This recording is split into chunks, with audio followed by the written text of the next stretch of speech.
Alléluia. Ce matin, je vais vous donner un message simple de la part du Seigneur Jésus-Christ. Ce message, c'est « Ferme ta porte ». Alléluia. Dis à celui qui est à côté de toi, ferme ta porte. Alléluia. Ferme ta porte. Alléluia. Et pour nous appuyer, pour donner la révélation qui se trouve dans ce thème, ferme la porte ou bien ferme ta porte, nous allons lire la Bible dans le livre de 2 Rois 6, le verset 31 au verset 32. 2 Rois 6, le verset 31 au verset 32. Alléluia. Et je lis la parole de Dieu pour le peuple de Dieu. J'attends quelques instants que vous puissiez trouver. Ou bien je vais demander à un moment de lire ça pour nous. D'accord. 2 Rois 6, le verset 31 au verset 32. Oui. 2 Rois 6, verset 31. Oui. Oui. Le roi dit. Alléluia. La Bible dit que le roi dit. Vas-y. Que Dieu me punisse dans toute sa rigueur. Que Dieu soit méchant envers moi. Que Dieu me punisse dans toute sa rigueur.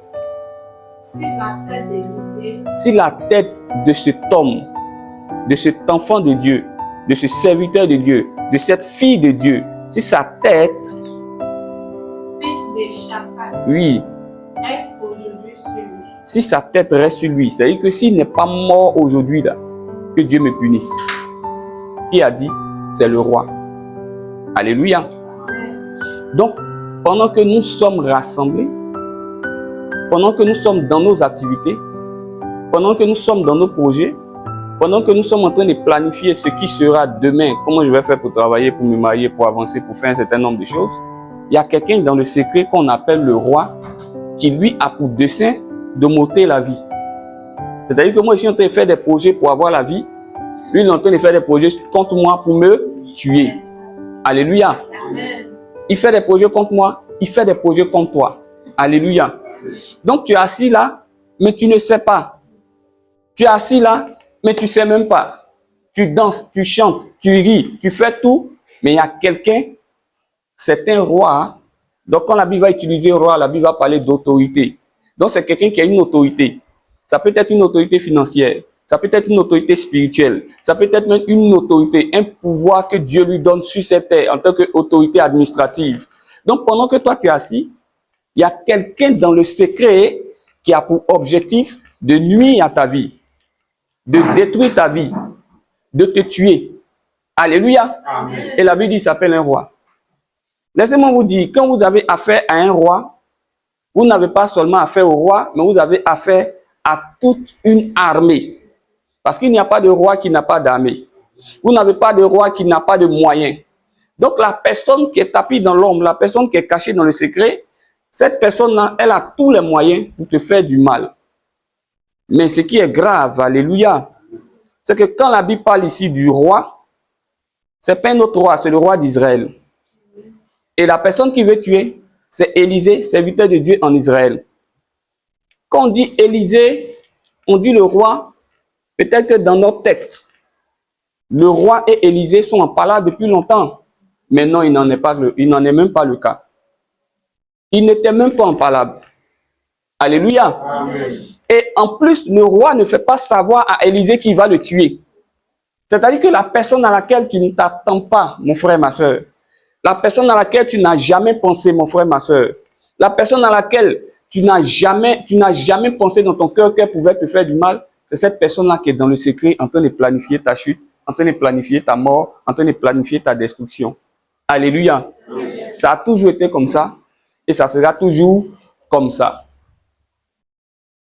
Et ce qui me plaît dans cette histoire, c'est que le roi, quand il avait besoin des services d'Élisée, parce qu'il y a un contexte qui explique tout ce qui se passe, c'est qu'en fait, le roi, il est établi sur un territoire, un peuple.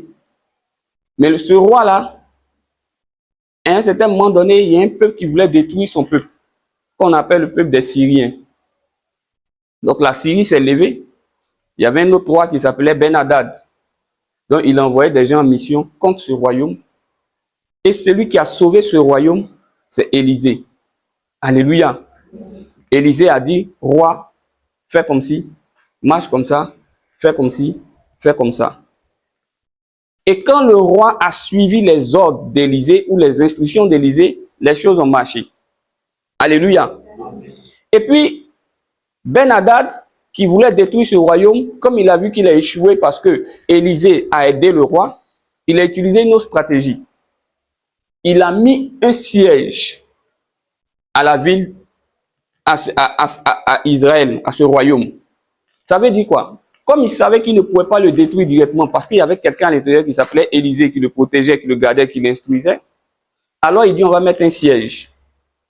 Dans l'armée, quand on dit on met un siège à une ville, ça veut dire qu'on entoure la ville. On travaille pour que cette ville-là, rien ne rentre, rien ne sorte. Et ils se disent qu'à un certain moment donné, ils seront affamés. Donc le diable est là. Comme il sait qu'il ne peut pas atteindre ta vie, comme il sait qu'il ne peut pas détruire ta vie directement parce que Jésus-Christ est dans ta vie, alors il travaille autour de toi pour que tous ceux qui pouvaient t'aider ne puissent plus t'aider. Tous ceux qui pouvaient te soutenir ne peuvent plus te soutenir. Tous ceux qui pouvaient te donner quelque chose ne puissent plus te donner quelque chose. Et tu es là et tu as l'impression que tout le monde t'a abandonné. Tu es là et tu as l'impression que tout le monde t'a oublié. Tu es là et tu as l'impression que tout le monde ne se préoccupe de toi. C'est parce que spirituellement, il y a un siège qui a été mis. Alléluia. Et quand le siège a été mis, le roi qui dit va tuer Élisée, dans son royaume, la famine a commencé à entrer. Les problèmes ont commencé à entrer. Les difficultés ont commencé à entrer. Et comme il n'avait pas de solution, la seule personne qui peut accuser, c'est Élisée. Alléluia. Quand Satan veut détruire la vie de quelqu'un, que tu aies raison, que tu n'aies pas raison, il t'attaque. Amen. Que tu aies l'argent, que tu n'aies pas l'argent, ce n'est pas son problème. Parce que ce qui ne plaît pas à Satan, c'est pourquoi même toi tu seras appelé enfant de Dieu, puis ta vie sera sauvée. Pourquoi toi, pendant que lui, le diable, il est en enfer, il est en train de croupir, il est en train de gémir, toi tu es au paradis. Donc Satan dit, mais pourquoi je vais te laisser aller au paradis? Donc, il faut que je le détruise, il faut que je le tue, il faut que je fasse tout pour que son affaire de Dieu là, il puisse abandonner cela. Alléluia. Amen. Donc c'est comme ça, il est venu et il a fait un plan. Donc dans cette difficulté, il a oublié que ce même Élisée, c'est le même Élisée qui l'aidait. C'est dans les difficultés qu'on connaît ses véritables amis. Quand les difficultés arrivent, c'est là que tu vois que ceux que tu aimais, c'est eux qui t'accusent. Ceux pour lesquels tu te battais, c'est eux maintenant qui te réunissent. Ceux pour lesquels tu as toujours travaillé, tu t'es toujours battu, c'est eux qui t'accusent. C'est eux qui te tiennent pour responsable de tout ce que tu es en train, de tout ce qu'ils sont en train de vivre. Alléluia. Amen. Et la Bible dit que voilà. Et il n'y a pas plus dangereux que quelqu'un qui se fait passer pour ton ami, mais dans le secret qui agit contre toi. Parce que tu ne sais pas, tu ne peux pas te rendre compte que lui, il est là contre toi. Alléluia. Amen. Et la Bible dit que ce roi était là et il disait que Dieu me punisse. C'est-à-dire que Dieu n'a qu'à me frapper si aujourd'hui je ne le tue pas. Amen. Amen. Donc si tu dis que Dieu me punisse, ça veut dire que tu reconnais que Dieu est vivant. Alléluia.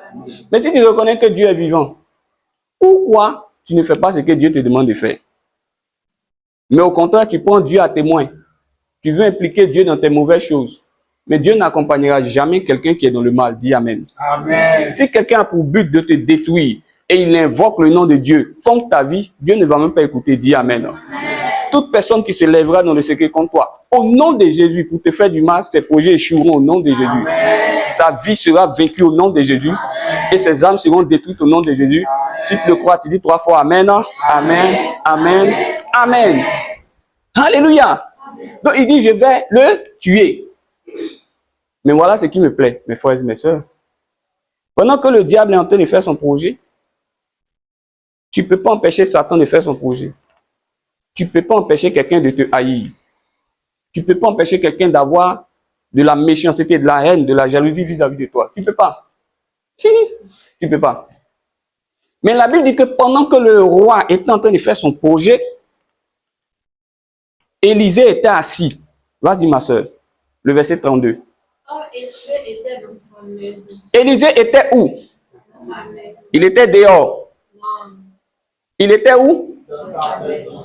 Quand des gens forment des projets contre ta vie, tu es où? Alléluia. Élisée était dans la maison, mais toi-même, toi, tu es où? Ton âme est où? Tes pensées sont où? Ton corps est où? Ta vie est où? Élisée était dans la maison. Pendant que tu sais qu'il y a un programme contre ta vie, mais c'est toi qui passes le temps à te promener. Alléluia. Tu n'es pas dans la maison. Ici, quand la Bible parle de maison, la Bible parle de la présence de Dieu. Alléluia. Donc, quand tu sens que quelqu'un en veut à ta vie, le meilleur endroit où il faut se trouver, c'est dans la présence de Dieu. Dis Amen. Amen. Parce que dans la présence de Dieu, il y a l'assurance. Dis Amen. Amen. Parce que dans la présence de Dieu, il y a la protection. Dis Amen. Amen. Parce que dans la présence de Dieu, il y a l'assurance. Dis Amen. Parce que dans la présence de Dieu, il y a sa vie. Et quand tu es dans la présence de Dieu, quelqu'un, avant de t'atteindre, qu'est-ce qu'il est obligé de faire? Il est obligé d'entrer d'abord dans la présence de Dieu avant de t'atteindre. Alléluia. Amen. Mais comme Dieu, quand tu n'as pas les bonnes dispositions, quand tu es dans le mal, quand tu es dans la haine, tu ne peux pas accéder à la présence de Dieu. Donc l'ennemi va attendre une opportunité pour te frapper. Mais dis avec moi, ça ne sera pas mon partage. Alléluia. Donc Élisée était où? Assis. Il était couché. Il était debout. Il était assis. Symbole de stabilité. Dieu a besoin que ses enfants, dans cette ère où je suis en train de vous parler, soient stables spirituellement. Dis Amen. Tu dois être assis dans la foi. Dis Amen. Tu dois être assis dans la parole. Dis Amen. Tu dois être assis dans la prière. Dis Amen. Et tu dois être assis dans la méditation. Dieu ne veut pas des personnes qui vont être instables, qui vont être couchées, qui seront debout, assis, couchés. On ne sait pas leur position. Il veut que tu sois dans la présence de Dieu et qu'il veut que ta vie spirituelle soit stable. Alléluia. Et il était assis. Où? Dans sa maison. Vas-y, ma soeur. Et les anciens étaient assis auprès de lui. Qui était assis auprès de lui? Les anciens. Alléluia. Dans la vie de tous les jours, ceux de qui tu t'entoures, là, ils peuvent être utiles pour toi, comme ils peuvent être inutiles pour toi. Dans les situations où tu sais que ta vie est en danger, tu t'entoures de qui? La Bible dit que ceux qui étaient assis autour d'Élisée, c'étaient les anciens. En Israël, les anciens là, ils ne s'asseyaient pas comme ça autour des personnes. Ils s'asseyaient comme ça quand une décision devait être prise. Ils s'asseyaient comme ça quand il y avait une urgence. Ils s'asseyaient comme ça quand il y avait une situation où on devait rapidement intervenir. Entoure-toi des personnes qui peuvent te soutenir dans les temps difficiles. Dis Amen. Amen. Entoure-toi des personnes qui peuvent t'emmener à Jésus-Christ. Dis Amen. Amen. Mais tu t'entoures des personnes, chaque fois, eux, leur projet, allons, on va boire une bière. Allons, on va boire 2 bières. Allons, on va boire 3 bières. Tu as bu 1 bière, 3 bières, 4 bières, mais ta vie est devenue quoi? Entoure-toi des anciens. Des personnes qui connaissent la parole. Des personnes qui aiment la parole. Des personnes qui sont avec Jésus-Christ depuis longtemps et qui veulent totalement sauver des âmes. Pas des gens qui veulent l'argent. Pas des gens qui veulent qu'on parle d'eux. Pas des gens qui veulent qu'on dise leur nom. Je suis un tel, je suis comme si. Ça n'intéresse pas Dieu. Ce qui intéresse Dieu, est-ce que ce que tu fais, ça peut conduire des gens au paradis? Donc sache trouver tes amis. Que le Seigneur t'accorde la révélation de t'entourer des bonnes personnes. Que le Seigneur t'accorde la révélation pour t'entourer de bonnes personnes. Que le Seigneur t'accorde la révélation pour te séparer de certaines personnes. Amen. Des personnes qui sont venues en mission contre ta vie, que le Seigneur les sépare de toi au nom de Jésus. Je fais toujours des prières quand je suis à la maison. Je dis à Dieu, on ne sait pas qui est qui. Père, que toute personne qui veut s'approcher de ma maison avec de mauvaises intentions, que cette personne soit neutralisée et vaincue au nom de Jésus. C'est comme ça que là, il y a des personnes qui aimaient ton affaire, tout d'un coup, elles s'approchent plus de ta maison. Mais si elles s'approchent plus de ta maison, pose-toi la question, qui est-elle? Ou bien qui est-il? Je fais aussi cette prière. Seigneur, que mes enfants, que mes frères, que mes parents, que les frères en Christ, que toutes ces personnes-là, toute personne animée d'une mauvaise intention qui veut s'approcher d'elle, Que cette personne soit neutralisée, vaincue au nom de Jésus-Christ. C'est comme ça, certains enfants sont introduits dans l'homosexualité. Parce qu'ils ont rencontré des homosexuels qui les initient très tôt. Le temps qu'on puisse comprendre, c'est gâté. C'est comme ça, certains enfants sont initiés à la drogue. C'est comme ça, certains enfants sont initiés à la sorcellerie. Parce que leur environnement n'est pas le bon environnement. Que le Seigneur vous accorde la grâce d'être en compagnie des bonnes personnes. Que le Seigneur vous accorde la grâce d'être accompagné des bonnes personnes. Que le Seigneur vous accorde la grâce d'être entouré des bonnes personnes. Pour mes soeurs qui ne sont pas encore mariées, que le Seigneur vous accorde la grâce de tomber sur les bonnes personnes. Des personnes qui vont marcher dans la crainte de Dieu. Des personnes qui vont marcher dans la sagesse de Dieu. Et des personnes qui vont marcher dans l'amour de Dieu. Pour mes soeurs qui sont en couple, pour mes frères qui sont en couple, que le Seigneur vous accorde la grâce d'avoir une personne qui est transformée par le Saint-Esprit, afin que votre vie de tous les jours soit une vie bénie, une vie en paix, une vie en joie au nom puissant de Jésus. Il était entouré. Entouré. Amen. Vas-y, ma soeur. Le roi envoya quelqu'un devant lui. Le roi maintenant va envoyer quelqu'un devant lui. Qui voulait faire du mal à Élisée? Maintenant, qu'est-ce qu'il fait? Il envoie quelqu'un devant lui. Satan, là, quand Satan veut te détruire, là, lui-même ne se déplace pas. Il envoie toujours un agent. Satan va toujours user de ruse. Satan va toujours te blaguer. Parce que Satan sait que s'il s'en va tout d'un coup, je suis ton ennemi, je veux te détruire, tu vas prendre tes gardes, tu vas te disposer. Alors Satan lui-même, il envoie un agent, un missionnaire, quelqu'un qui va opérer par la ruse, quelqu'un qui va opérer par la séduction, quelqu'un qui va faire tout pour te blaguer. Amen. Alléluia. Amen. Donc, pendant qu'il envoie quelqu'un devant, lui-même, il est derrière. Amen. Amen. Donc, il y a des personnes, quand tu les vois là, il ne faut pas les regarder seuls. Regarde l'esprit qui est derrière eux. Amen. Il y a des personnes, quand elles s'approchent de toi, il ne faut pas les regarder dans la chair, mais regarde derrière elles, quelle est la puissance qui les accompagne. Amen. Parce que ce qui fait qu'un homme est mauvais, ce n'est pas seulement son caractère, mais c'est la puissance spirituelle démoniaque qui est dans sa vie. Une fois que le démon est chassé, la personne devient bien. Mais quand le démon n'est pas chassé, quand elle met son pas comme ça, c'est que derrière, il y a les problèmes qui arrivent. Que le Seigneur t'accorde le discernement. Amen. Que le Seigneur t'accorde la révélation. Amen. Que le Seigneur t'accorde la sagesse. Amen. Afin de comprendre qui vient à toi et afin de comprendre qui est derrière la personne qui vient derrière toi.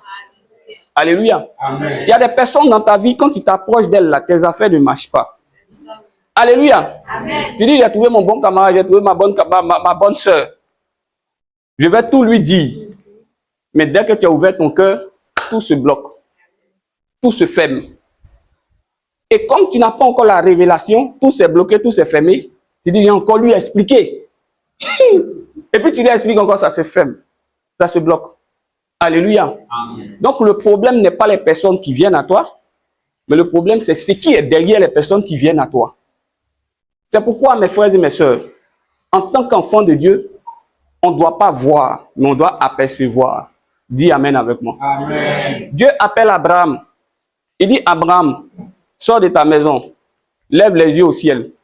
Qu'est-ce que tu vois? Ce que tu vois là, les étoiles là, tes enfants seront nombreux. Les yeux physiques d'Abraham voyaient, mais les yeux spirituels d'Abraham apercevaient. La différence entre voir et apercevoir, voir, c'est avec les yeux physiques, mais apercevoir, c'est voir au-delà de ce que tes yeux physiques voient.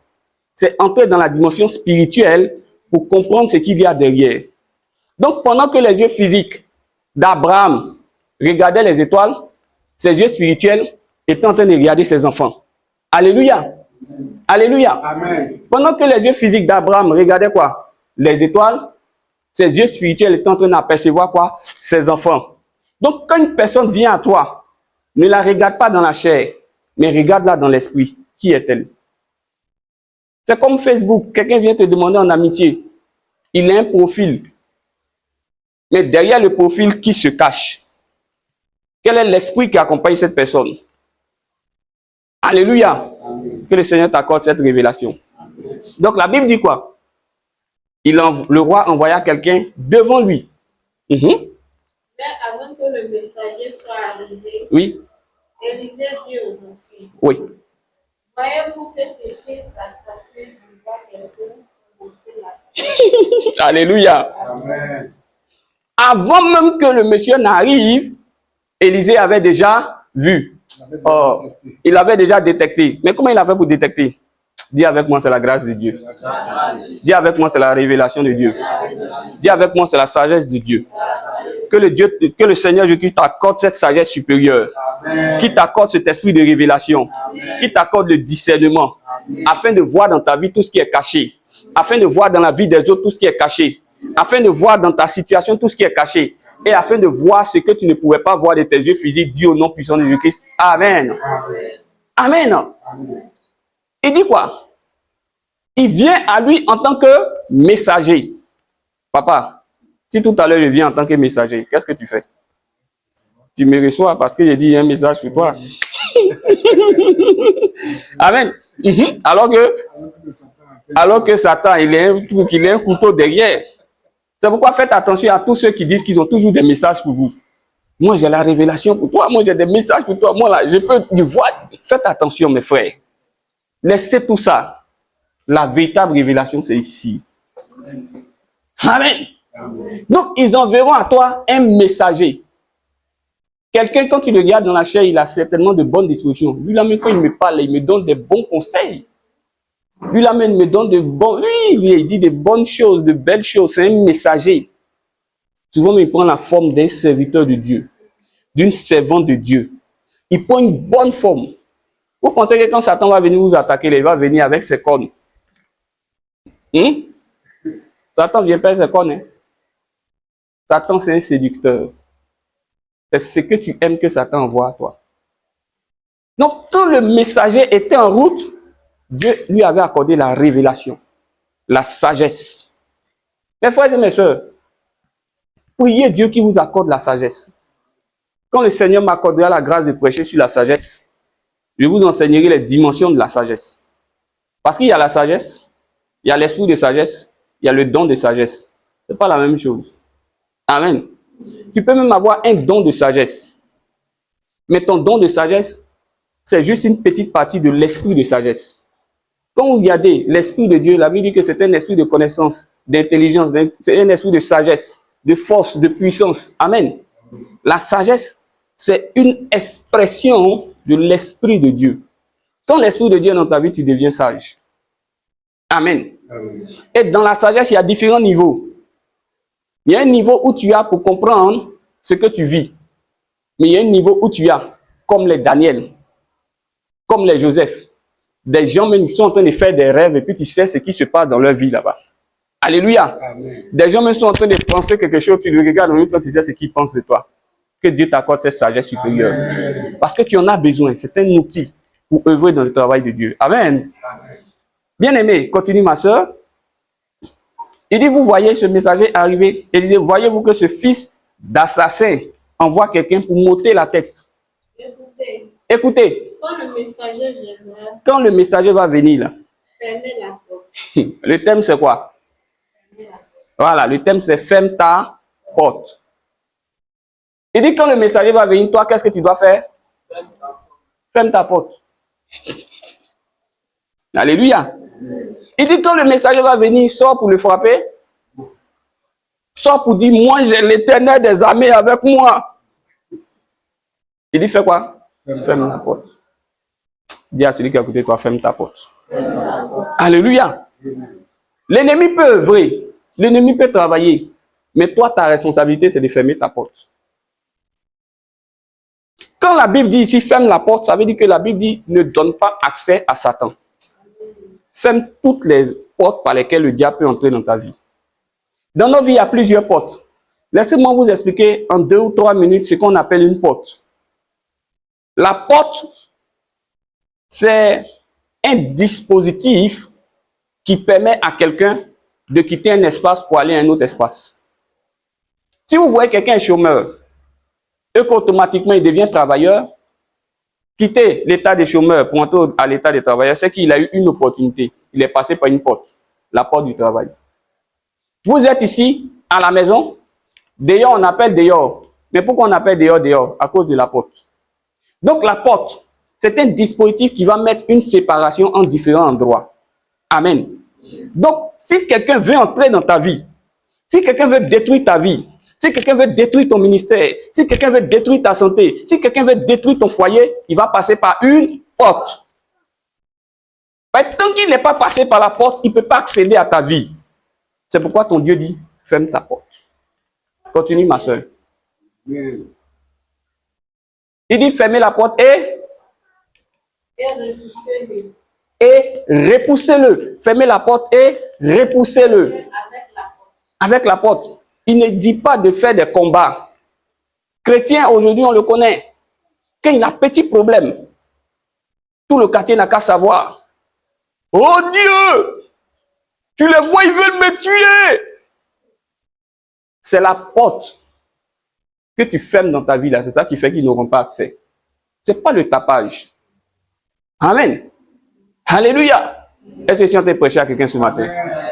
Vas-y, ma soeur. Le bruit des pas de son maître ne se fait-il pas entendre derrière? Le bruit des pas de ce maître ne se fait-il pas entendre derrière lui? Va au verset 33, tu vas voir quelque chose. Il a parlé encore. Et déjà le messager était descendu. C'est bon, ma soeur. Élisée n'avait même pas encore fini de parler, puis le gars était déjà là. Satan ne va pas te donner du temps. Satan ne travaille pas avec ton chronogramme. Tu te dis, j'ai le temps. Je suis jeune, j'aurai le temps pour me donner à Jésus-Christ. J'aurai le temps pour avoir ce travail. J'aurai le temps pour faire tant. J'aurai le temps, j'aurai le temps. Le temps ne t'appartient pas, le temps appartient à Jésus-Christ. Mais Satan ne va pas attendre que tu aies le temps avant de court-circuiter le plan de Dieu. Satan n'a pas le temps. Il a une mission. Voler, égorger, détruire. Chaque fois qu'il a l'opportunité de le faire, il va le faire. Il attend simplement la petite ouverture que tu fais et puis il frappe. Donc je t'ai dit ce matin, ferme la porte. Alléluia. Et je t'ai expliqué qu'est-ce que la porte. Je t'ai dit que globalement, c'est un dispositif qui permet en réalité de passer d'un espace à un autre. Mais laissez-moi vous dire une chose. Quand Satan veut t'atteindre, la principale porte qu'il va utiliser, c'est la porte de la colère. C'est pourquoi Satan travaille à t'indisposer. Il veut que tu sois en colère. Et quand tu es en colère, tu perds tes dispositions pour rentrer. L'une des portes encore que tu dois fermer dans ta vie, c'est la porte de la haine. C'est la porte de la jalousie. C'est la porte de quoi? Cette porte qui t'emmène à faire quoi? De la frustration. C'est la porte du non-pardon. Les gens t'ont fait des choses, c'est resté dans ton cœur. Tu dors avec. Tu manges avec. Tu danses avec. Tu pries avec. Tu prêches avec. Dieu dit de fermer ses portes. Parce que tant que tu ne vas pas pardonner, tant que tu ne vas pas te libérer, tant que ton cœur ne sera pas totalement libre, la porte est ouverte. C'est pourquoi Satan œuvre. Quand les gens te font du mal, Satan te dit, tu vois, hein, ils t'ont fait du mal, rends. Ça reste dans ton cœur. Ton cœur gonflé comme ça. C'est gonflé. C'est gonflé. C'est une porte que tu ouvres. Alléluia. C'est pourquoi Dieu dit de fermer la porte. L'autre, sa porte, c'est la jalousie. L'autre, sa porte, c'est la haine. L'autre, sa porte, c'est le vol. L'autre, sa porte, c'est le colère. L'autre, sa porte, c'est tant. Chacun a sa porte. C'est pourquoi il faut que chacun ferme sa porte. Je ne peux pas fermer la porte de ma femme. Ma femme doit fermer sa porte. Papa Jacques ne peut pas fermer la porte de son fils. Son fils doit fermer lui-même sa propre porte. C'est-à-dire que dans nos cœurs, on sait ce qui est dans nos cœurs là qui fait que rapidement on devient accessible à Satan. Ferme la porte. Mais si on doit fermer une porte, on ferme la porte avec quoi? Une clé. Quelles sont donc les clés qui ferment la porte? Ce sont les clés de la prière. Ce sont les clés de la méditation. Ce sont les clés du pardon. Ce sont les clés de la repentance. Ce sont les clés de l'amour. Utilise les clés que Dieu te donne pour fermer la porte. C'est vrai, ils t'ont chargé. C'est vrai, ils t'ont insulté. C'est vrai, ils ont menti sur toi. C'est vrai, ils t'ont calomnié. Laisse ça. Alléluia. Amen. Laisse tomber. Fais comme Jésus-Christ. Il dit, Seigneur, voilà ce qu'ils me font. Prends. À force de vouloir garder dans son cœur un certain nombre de choses, tu te rends malade. Amen. À force de vouloir garder un certain nombre de choses dans ta vie, toi-même, tu es en train de t'exposer au diable. Parce que Satan, il ne va entrer dans ta vie que si tu lui as donné cette opportunité. C'est pourquoi tu dois libérer ton cœur. Il dit dans sa parole, garde ton cœur plus que tout le monde. Parce que les maux et les biens viennent de ton cœur. Si ton cœur, tu n'as pas fermé la porte, l'assassin, il va entrer. Il attend simplement le petit temps que ton cœur ne soit pas disposé. Et puis, fiou, il rentre. Mais dis, ce n'est pas mon partage au nom de Jésus-Christ. Dis, ce n'est pas ma portion au nom de Jésus-Christ. Dis, ce n'est pas ma part au nom de Jésus-Christ. Alléluia. Et l'histoire retient qu'ils ont échoué. Tel qu'ils ont échoué à tuer Élisée, c'est comme ça qu'ils échoueront aussi dans ta vie. Dis Amen. Tel qu'ils n'ont pas pu atteindre Élisée, c'est comme ça aussi ils ne t'attendront pas. Dis Amen. Parce qu'à partir d'aujourd'hui, tu fermeras la porte. Dis, je ferme la porte de mon cœur. Je ferme la porte à la colère. Je ferme la porte à la haine. Je ferme la porte à la jalousie. Je ferme la porte à la frustration. Je ferme la porte au ressentiment. Je ferme la porte ce matin au nom de Jésus. Le Seigneur ouvre vos yeux au nom de Jésus. Vous dormirez, vous verrez ceux qui vous attaquent au nom de Jésus. Vous les verrez comme ça de manière réelle au nom de Jésus. Le Seigneur vous mettra dans vos cœurs la conviction de savoir qui est qui fait quoi et qui vient avec quoi au nom de Jésus. Vos vies sont barricadées dans le sang de Jésus-Christ. Vos maisons sont cachées dans le sang de Jésus-Christ. Vos biens sont cachés dans le sang de Jésus-Christ. Votre avenir est caché dans le sang de Jésus-Christ. Vous êtes bénis au nom de Jésus-Christ. Et tout âme forgée contre vous est sans effet. Dans le nom de Jésus-Christ. Si tu crois, tu dis... Amen. Amen. Amen. Que Dieu te bénisse.